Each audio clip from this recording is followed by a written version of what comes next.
नमस्कार दोस्तों, एक बार फिर से हमारे ज्ञान गंगा यूट्यूब चैनल पर आप सभी दर्शकों का हार्दिक स्वागत है।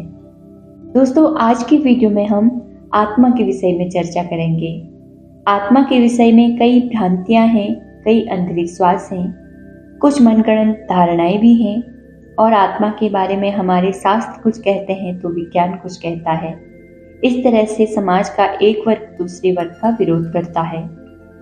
तो भिन्न भिन्न प्रकार के जो मत हैं, उनके फलस्वरूप आत्मा के नाम पर एक प्रश्न चिन्ह लग गया है। आत्मा है भी या नहीं? कुछ लोग कहते हैं आत्मा ही सब कुछ है, कुछ लोग कहते हैं आत्मा कुछ नहीं है।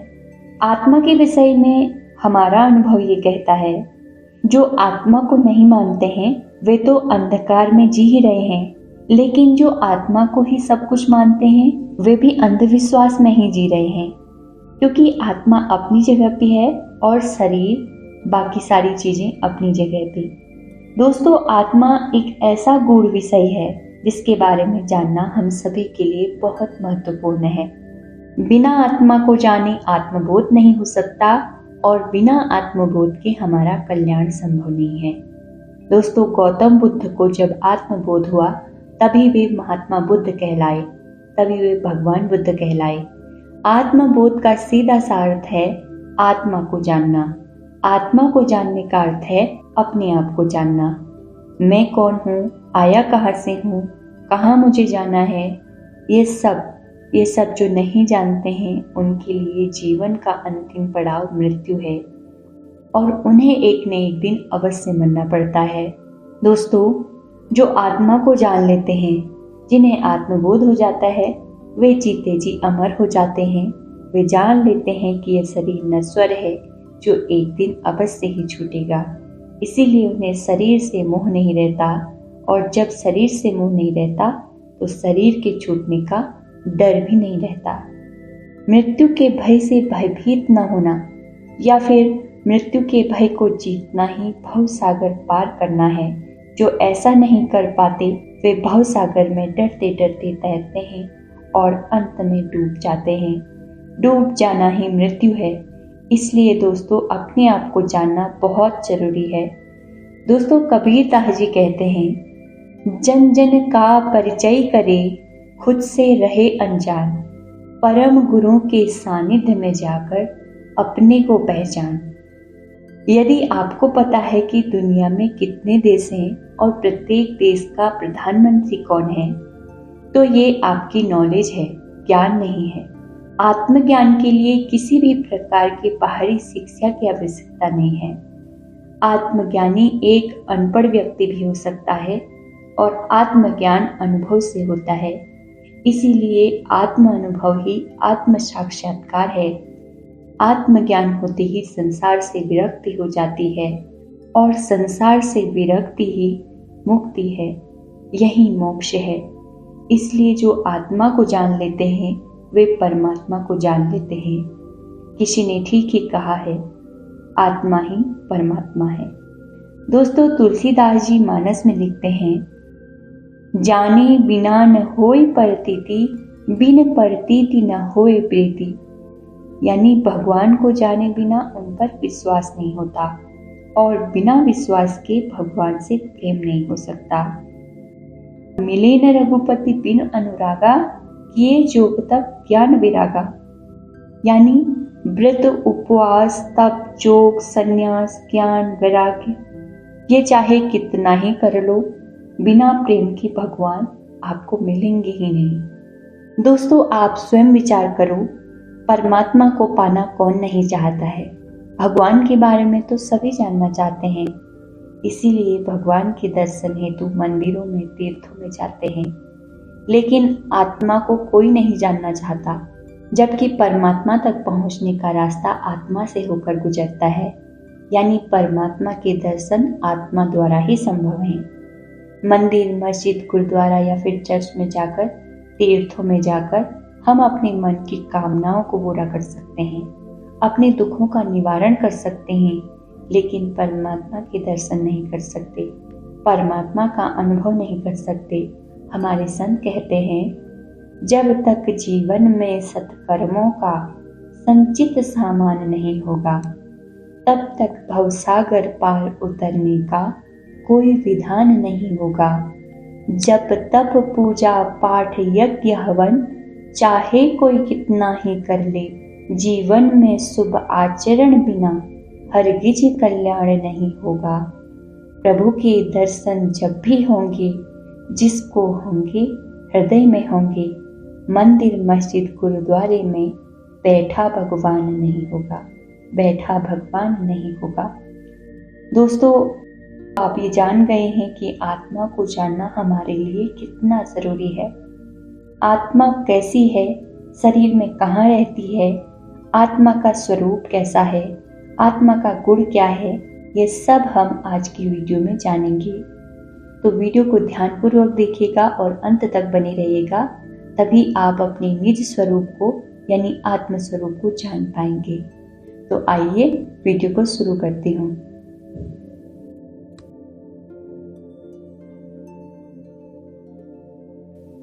दोस्तों, हमारा शरीर पंच भौतिक तत्वों से बना है। सभी जानते हैं पंच भौतिक तत्व कौन से हैं? पृथ्वी, जल, अग्नि, वायु, आकाश। वैसे तो आकाश शून्य है, फिर भी इसे तत्व कहा गया है। इस पंच भौतिक शरीर में जो 5 ज्ञानेंद्रियां हैं, आँख, कान, नाक, जीभ, त्वचा, इनसे आँख से हम रूप का, कान से शब्द का, नाक से गंध का, जीभ से रस का और त्वचा से स्पर्श का जो स्वाद लेने वाली ज्ञान स्वरूप चेतना है, वो आत्मा है। बाकी पंच भौतिक शरीर तो पूरा जड़ है। तुलसीदास जी लिखते हैं, जड़ चेतन ग्रंथि पड़ गई। गीता में श्री कृष्ण इसे प्रकृति पुरुष कहते हैं। यहाँ पुरुष आत्मा को और प्रकृति जड़ शरीर को दर्शाता है। वेदों में इसे ब्रह्म और माया कहा गया है। माया जड़ है, ब्रह्म आत्मा है। क्योंकि आत्मा अजर अमर अविनाशी निर्विकार और निराकार है, इसीलिए कहते हैं अहम ब्रह्मास्मि, यानी मैं ही ब्रह्म हूँ, यानी आत्मा ही परमात्मा है। शब्द अलग अलग हैं, लेकिन इन सब का अर्थ एक ही है। ये सभी आत्मा के होने का प्रमाण है। दूसरा प्रश्न है, आत्मा ज्ञान स्वरूप क्यों है? क्योंकि 5 ज्ञानेंद्रियां अलग अलग स्वाद लेती हैं। सब सुख दुख भोगने वाली आत्मा है। यदि मरने के बाद आत्मा स्वर्ग नरक की सुख दुख भी भोगती है, तो ये आत्मा अजर अमर कैसे है? दोस्तों, पहले तो ये समझो कि स्वर्ग नरक कहीं नहीं है। ये सब मन का भ्रम है। स्वर्ग नरक सुख दुख ये सब इस संसार के विषय हैं। संसार के सुखों को भोगने के लिए ही ये चेतन आत्मा इस जड़ शरीर से संबंध बनाती है। जब तक शरीर स्वस्थ है, इंद्रियां सक्रिय हैं, तब तक संसार के सुख दुख और स्वर्ग नरक ये जीवात्मा सांसारिक जीव बनकर भोगती है। शरीर के जर्जर और इंद्रियों के निष्क्रिय हो जाने पर यह उस शरीर को त्याग देती है।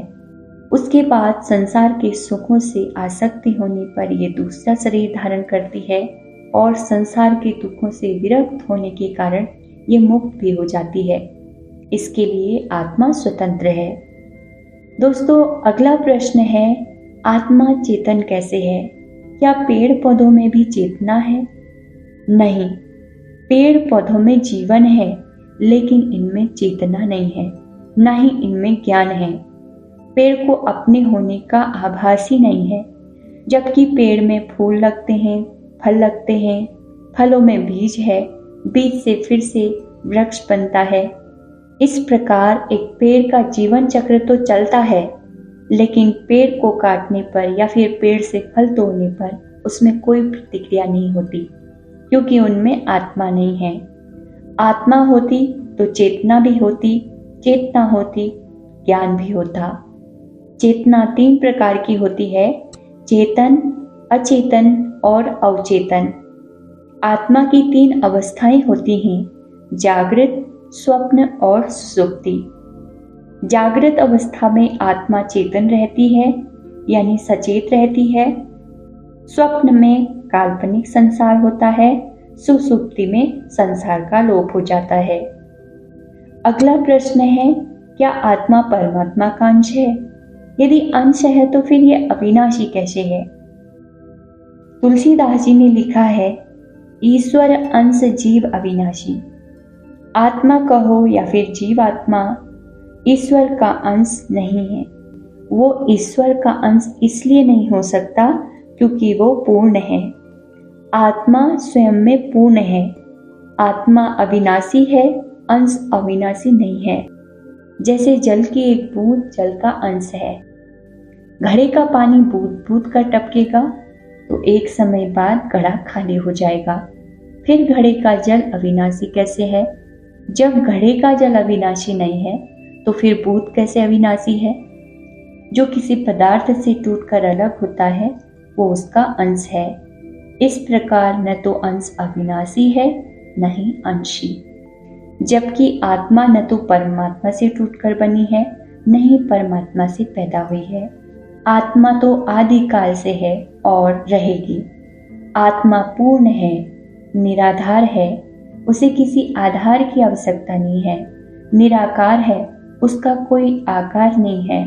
निर्विकार है, उसमें कोई विकार नहीं है। अदृश्य है, उसे देखा नहीं जा सकता और अटूट है, उसे तोड़ा नहीं जा सकता। इसलिए आत्मा अविनाशी है। दोस्तों, अंतिम प्रश्न है, आत्मा शरीर में कहाँ रहती है?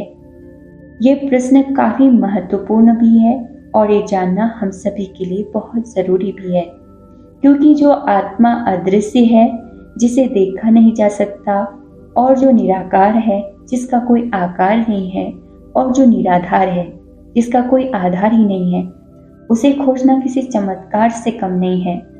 लेकिन जब पेड़ है तो उसकी जड़ भी होगी, बिना जड़ के तो पेड़ हो नहीं सकता। यानी दोस्तों, जब शरीर है तो आत्मा भी होगी। शरीर एक पेड़ है और आत्मा उसकी जड़ है।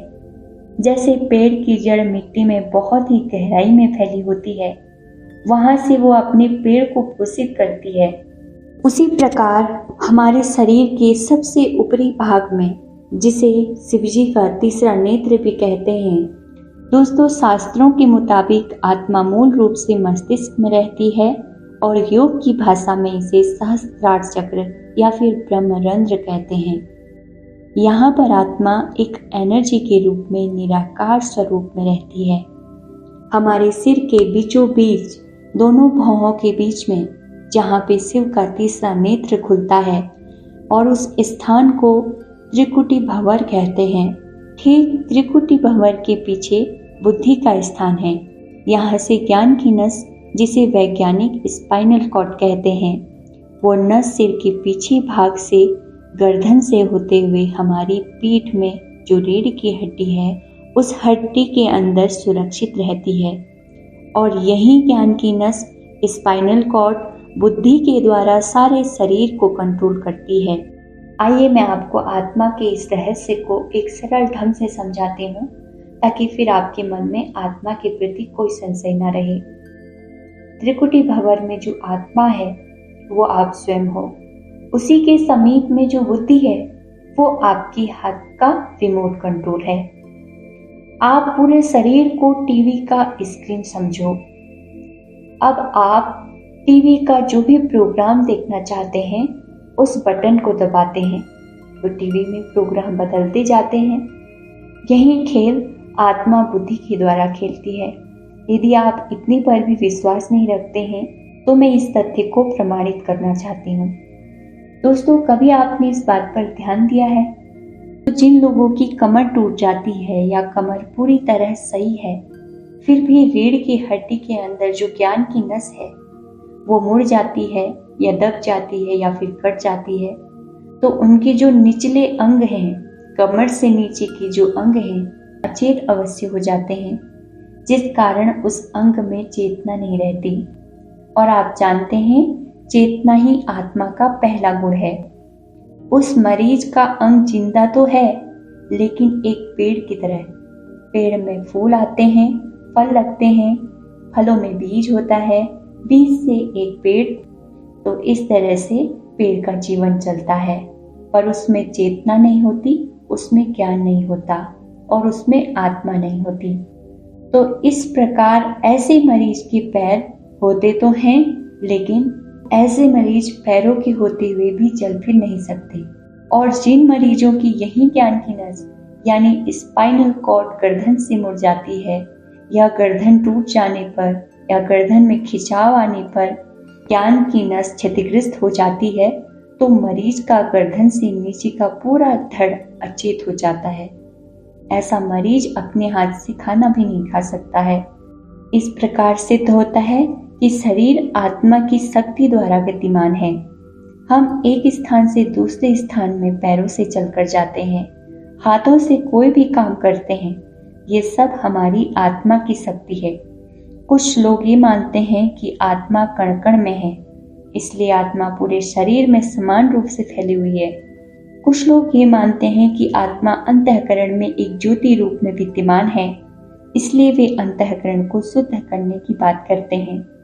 दोस्तों, ऐसे लोग भावनाओं के वशीभूत होकर अज्ञानवश कहते हैं, जबकि ये वैज्ञानिक नहीं है, विज्ञान प्रमाण मांगता है।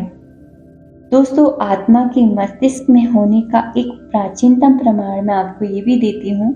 जब से बलि प्रथा का प्रचलन हुआ, जो अब धीरे धीरे खत्म हो रहा है, बलि प्रथा में जब किसी जीव की बलि दी जाती है, वो जीव चाहे बकरा हो, मुर्गा हो या फिर कोई अन्य ही क्यों ना हो, सबकी गर्दन काटी जाती है। क्योंकि शरीर के किसी भी अंग को शरीर से अलग करने पर आत्मा शरीर को छोड़कर नहीं जाती है। चाहे हमारे हाथ हो, पैर हो, आँख हो, कान हो, नाक हो, यहाँ तक कि जिस हृदय में आत्मा परमात्मा का वास होने की बात कही जाती है, उस हृदय को भी डॉक्टरों ने ऑपरेशन द्वारा बदल दिया। लेकिन दोस्तों, गर्दन को काटने पर सिर और धड़ का संबंध विच्छेद हो जाता है, क्योंकि बिना धड़ वाले सिर में रहकर आत्मा का प्रयोजन सिद्ध नहीं होता। इसीलिए आत्मा गर्दन के कटते ही अपने स्थान को छोड़ देती है। इसी प्रकार और भी कई प्रमाण हैं जिसमें हमें वाहन चलाते समय हेलमेट पहनना जरूरी बताया गया है, क्योंकि हमारे शरीर में आत्मा का निवास स्थान मस्तिष्क है। इसीलिए सिर अति संवेदनशील है, जिसकी सुरक्षा करना हर हाल में अनिवार्य है। तो आज की वीडियो में आपको मैंने आत्मा के विषय में जो भी जानकारी दी, साइंटिफिकली प्रूव्ड है और सत्य है। आशा करती हूँ आज की वीडियो आपको जरूर पसंद आई होगी और आपके लिए ये वीडियो ज्ञानवर्धक साबित हुई होगी। दोस्तों, अगर आपको ये वीडियो पसंद आई है तो एक लाइक जरूर कीजिएगा और अपने दोस्तों के साथ शेयर करना बिल्कुल मत भूलिएगा। मिलती हूँ आपसे एक और नई वीडियो के साथ। तब तक के लिए मुस्कुराते रहिए। धन्यवाद। नमस्कार।